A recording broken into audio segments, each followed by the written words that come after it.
His words sliced cleaner than any knife. Street garbage in a borrowed dress. The billionaire's voice carried across the long mahogany table, polished so bright I could see my reflection in its surface. 23 guests, crystal glasses trembling in awkward hands, forks frozen mid-air. A silence so sharp it pressed against my chest like a blade. And his eyes, my boyfriend's father's, were steady, cruel, savoring the public execution.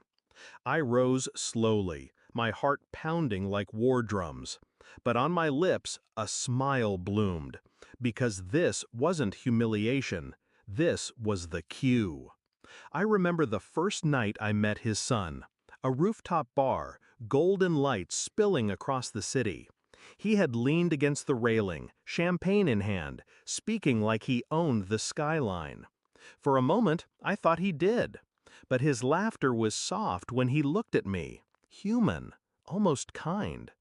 I let myself believe in him, in us, and for months I wore that belief like armor. I thought love could bridge the gulf between his world of glass towers and my world of cracked sidewalks. I thought sincerity would matter more than bloodlines. But sincerity doesn't win against billions. The shift came slow. His late replies, his father's calls that ended when I entered the room, the way their staff began looking through me instead of at me. I told myself I was imagining it. But truth has a way of bleeding through cracks. One evening, I arrived early to his penthouse. His laptop glowed on the desk. An email chain left open like bait. Her name, a woman I'd never met. Her family, richer than mine by galaxies. Their alignment described in sterile corporate terms. Marriage framed as a merger. My name, tucked between sentences, dismissed as temporary entertainment. Entertainment? That night, I smiled across dinner like nothing had happened. I poured wine, I kissed his cheek. But inside, the switch flipped. I did not scream. I did not leave. I observed. I learned. I began tracing their empire. Not the glittering skyscrapers they paraded, but the bones beneath. The shell corporations, the lawsuits buried, the creditors whispering in shadows. I followed their paper trails the way a hunter tracks blood in snow. And I found it. Weakness. A real estate deal, dirty, fragile, hinging on silence. Bribes signed with trembling pens.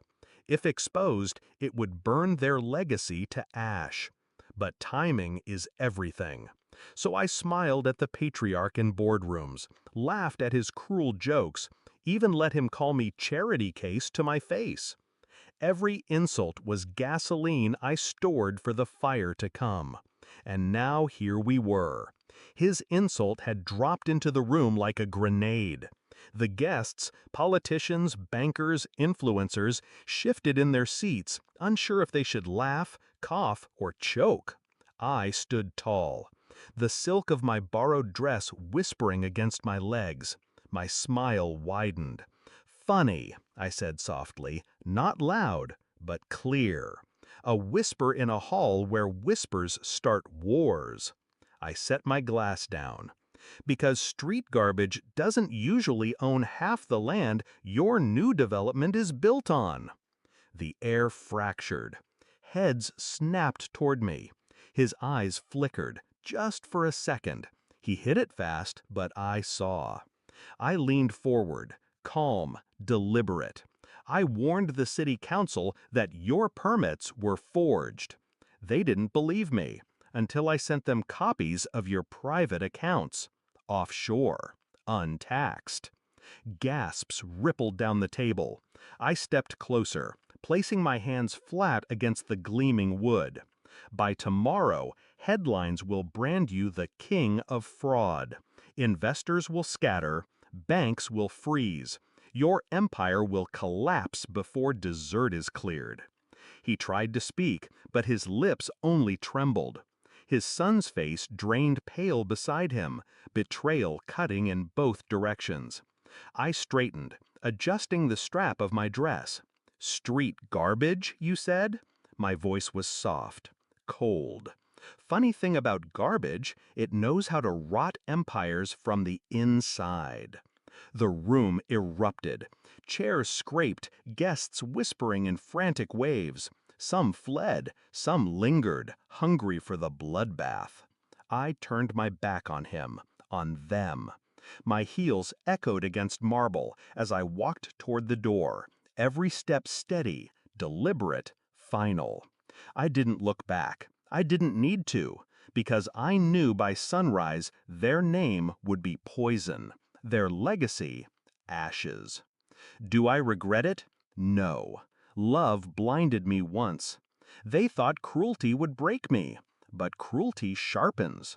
Betrayal educates. And when power mocks you across a dining table, you don't weep. You rise, you whisper, you burn it all down with a smile. Empires don't fall with thunder. They fall with a whisper. And tonight, that whisper was mine.